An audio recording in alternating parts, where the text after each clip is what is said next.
This is the Italian Real Estate Podcast, here to help you with the ins and outs and basics of Italian real estate, presented by ItalianRealEstateLawyers.com. Hello there, and welcome back to another edition of the Italian Real Estate Podcast, presented by ItalianRealEstateLawyers.com. Of course, we are back at it again with Italian attorney Marco Permunian. How you doing, man? Good, how are you?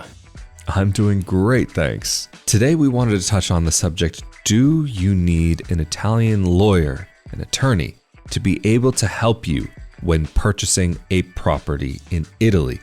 Is this necessary? Does it help? How does it help? What are the differences by working with an Italian attorney than without working one? So, Marco, as an Italian attorney, what can you say are some of the areas? Well, let's not even talk about that first.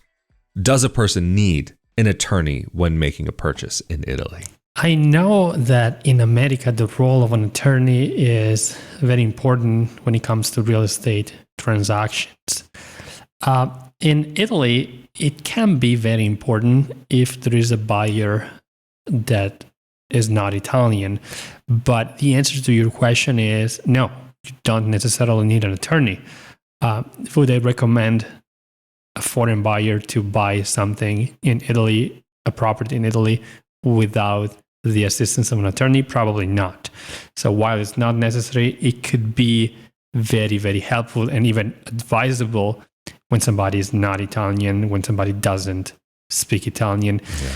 And more importantly, when somebody cannot travel to Italy during the process. In Italy, the purchase process can be very long and time consuming. It tends to be on the longer end compared to the process in other countries. So if the person that is buying the property not only is from abroad, but also cannot really travel to Italy as much during the process, then an attorney might become really important in such a process. But why is an attorney so important when somebody is from abroad and doesn't speak Italian? Well, like I said, the process of purchasing a property in Italy can be quite complex and involves a variety of steps that normally have to happen, or that they normally happen when purchasing a property, which means you normally start by submitting a formal offer.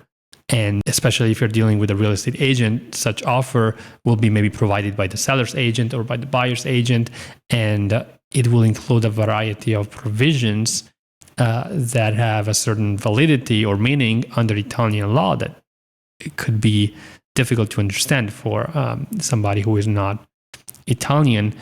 Also, and more importantly, after the offer is accepted, you may want to enter into a preliminary agreement, which is normally an agreement that you sign that sets the date of the closing. And in between the preliminary agreement and the closing, you will have the time to do your due diligence on the property, see if the property has any limitations, if there are liens on the property, if the seller is actually the owner of the property, if the property is compliant to the urban laws. So there are quite a few things that you might want to check between the preliminary agreement and the final contract. And because the Italian system is a very old system, there's a lot of paperwork involved. You may want to contact the offices that hold maybe the city plans to see if everything is in compliance with the law. And you may hire other professionals like a geometra, which is almost the equivalent of a surveyor. But the thing is, if you don't reside in Italy, if you want your peace of mind, go with an Italian attorney. An attorney, of course, that deals with real estate on a regular basis. But then I also mentioned that an attorney can be very helpful if you don't want to travel to Italy during the process. And there are several steps, like I just mentioned, in the purchase process. And the purchase process itself can also take several weeks in Italy. And if you have to obtain a mortgage, even more. We're talking about maybe a couple of months. So an attorney can physically sign the documents that are necessary for this process to move forward on your behalf based on a power of attorney. And you don't even have to travel to Italy to sign the power of attorney that allows your attorney basically to represent you during the process. You can sign it in America if you are from the US before a US public notary. Of course, you need to get it apostilled and translate it into Italian. The translation needs to be official in order for the power of attorney to be recognized and be fully effective in Italy. But once you have given your attorney power of attorney, they can represent you in every step of the process, meaning that they will sign any papers in your name and on your behalf. They will be signing basically with their own name, but you are the one that gains all the rights based on what's written on the power of attorney. And of course, with the power of attorney, you can also specifically indicate what powers you are giving to your attorney during the process. And just for a quick clarification, what sort of powers would it be possible for you to hand over to your attorney in Italy? Like, what can they take care of on your behalf? Normally, you would want your attorney to be able to take care of any matter related to the purchase of the property, but only with regard to that specific property. So normally, you grant the power of attorney specifically to buy that property in your best interest. So, of course, the attorney has to proceed in your best interest. And what they normally have the power to do is they have the power to sign a formal offer, to enter into a preliminary agreement on your behalf. And if everything looks good after the due diligence, they have the power to attend the closing, which is a very important final step of the process. Because in Italy, like I said, because there is a very old sales system in place with regard to the transfer of ownership rights, which was even regulated by the Roman law. So we're talking about like a system that is hundreds of years old. And because of that, the closing, so the final contract, must be signed before an Italian public official, which is the notary. And the notary in Italy has a completely different role than the notary in the US. You know, in the US, you find notaries basically anywhere, even sometimes within the UPS store, for example. But in Italy, the notary is a lawyer, so it's somebody who has completed law school, and he's somebody who attended additional years of school to become a public notary. And there is only a limited number of notaries per region. And the notary basically has the function of certifying the transaction. So not only they confirm the identity of the parties, the seller and the buyer, or the attorney that is present on behalf of the buyer, but also they make sure that the transaction is compliant with the law. And additionally, the purpose of an attorney is to basically register the transaction into their registries. So when you buy a property in Italy, the final deed will be registered in a special registry, which is held by the attorney that certified the transaction. Now, with all that being said, there are other reasons why an attorney is crucial when there's a foreign buyer, and that would be the language. So everything needs to happen in Italian. All the legal documents that you sign or that the attorney signs on your behalf will be in Italian by law, meaning that they can't even be in English. Now, with all that being said, there is one more reason why you would want to hire an Italian attorney, an English-speaking Italian attorney, to help you in the process. And that's because all the documents that you will have to sign or that your attorney will have to sign during this process are going to be in Italian by law. Now, if you were to go through the process by yourself, and if you were to attend the meeting, for example, the final meeting with the notary by yourself, if you don't speak Italian, you are required by law to be assisted by at least a translator that will translate the document that you're signing, so the final deed for you. So the sale cannot happen if you don't understand the content of the document, which is normally read to you. And if you don't understand the language, it's read to you by a translator. But of course, if you hire an attorney, there's no need to have a translator, an attorney that has a power of attorney and that can sign the contract on your behalf.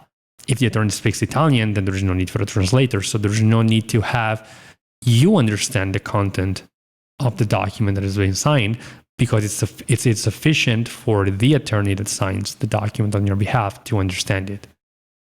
That's interesting. So to be able to at least make sure that things can be handled. So, and then of course, having an Italian attorney, they can run through it with you properly, as long as they're an English speaker, of course, and help you. I can see how that could be a massive help going through the process, because as we've discussed in so many episodes, that the process does differ from a lot of other places in the world. There are a lot of extra steps, and even if you've never bought property in Italy before, you've never lived in Italy before, you don't speak Italian, you maybe don't understand certain cultural aspects of how things work, or even how certain parts of the bureaucracy normally function in Italy, I can see how having a lawyer there to guide you through and walk with you, holding your hand through the process, will help you to really feel a bit more calm and relaxed, and to understand that, okay, there's all these things happening, that it's not out of the normal. It would actually be abnormal if things were running so quickly and so smoothly, maybe, just because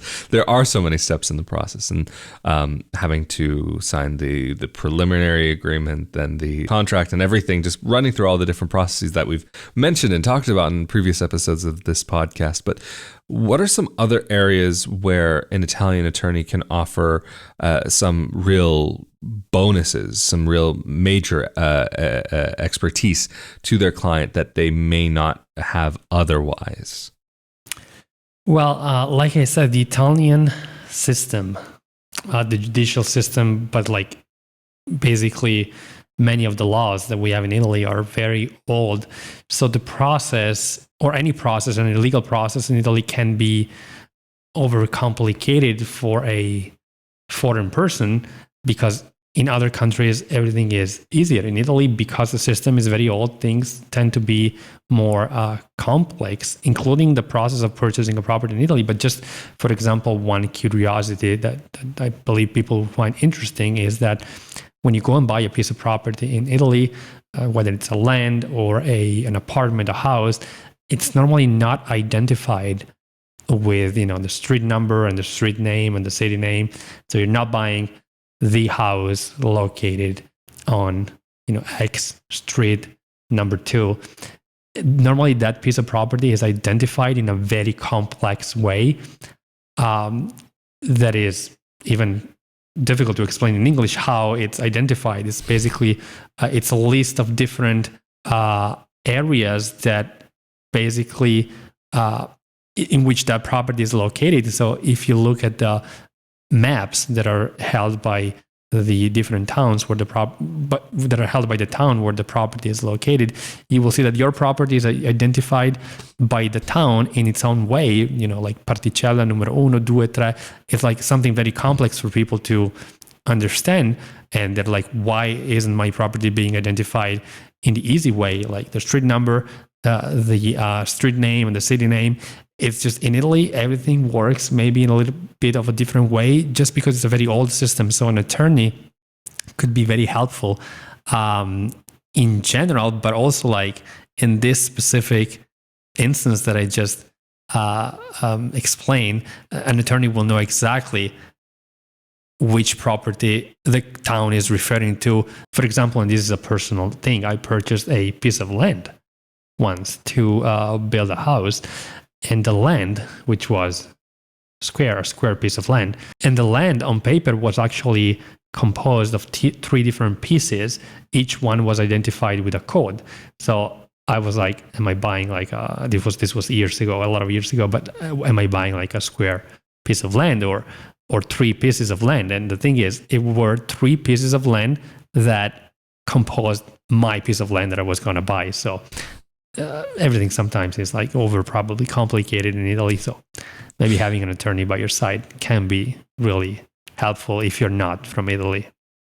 That's really interesting that it's 1 square of land, 1 plot, but it's divided, it's subdivided legally. That's really interesting that you personally had that situation when purchasing literally some property, some land to be able to build on. And so just to kind of summarize, just kind of everything that we've gone over. So in reality, an Italian attorney, a lawyer, is not required for purchasing property in Italy, but it could be advisable, especially if you're unfamiliar with the system. Does that sound like kind of a fair roundup of what we've talked about so far? Yes, absolutely. So in theory, if you are a foreign buyer, you could contact the owner of the property if they speak some English, or if you speak Italian. You could communicate with the real estate agent. You could understand all the paperwork by yourself. You could arrange a meeting with a notary and attend the meeting in person with a notary, and you could complete the process entirely by yourself. But if you're a foreign buyer, because of the complexity of the process, I would never advise to purchase a property without an Italian lawyer. Well, very interesting. Thank you so much, Marco, for making yourself available. I think this is actually a great place to round up. And of course, if anybody is needing help with buying a property in Italy, maybe a square property divided up in 3, just like your own, how can they get in contact with you and your team? People can contact us through our website, italianrealestatelawyers.com, or give us a call. The number is on the website. Absolutely fantastic. And of course, if you're interested in more content like this about purchasing property in Italy, where maybe to think about buying property in Italy, renting, and kind of these aspects of potentially moving to Italy, be sure that you're subscribed to the YouTube channel as well as the audio-only podcast. But of course, if you're subscribed to the YouTube channel, then you are also automatically subscribed to the Italian Citizenship Podcast, where we talk about some of the legal aspects of being able to make a life in Italy and getting Italian citizenship by descent through a 1948 case, as well as through residency and many of the little intricate details along the way. We've been having a lot of fun with that project. And of course, also if you're interested in more content about life abroad, living abroad as an Italian dual citizen expat, be sure that you come over to my YouTube channel, youtube.com/Rafael Di Furia. And I also have an audio-only podcast called Not Your Average Globetrotter. Of course, again, thank you so much, Marco, for making yourself available for this episode of the Italian Real Estate Podcast presented by ItalianRealEstatelawyers.com. I'm Rafael Di Furia. We've been here with Marco Permunian, and stay safe and healthy. We will see you all next time. Later. Thank you.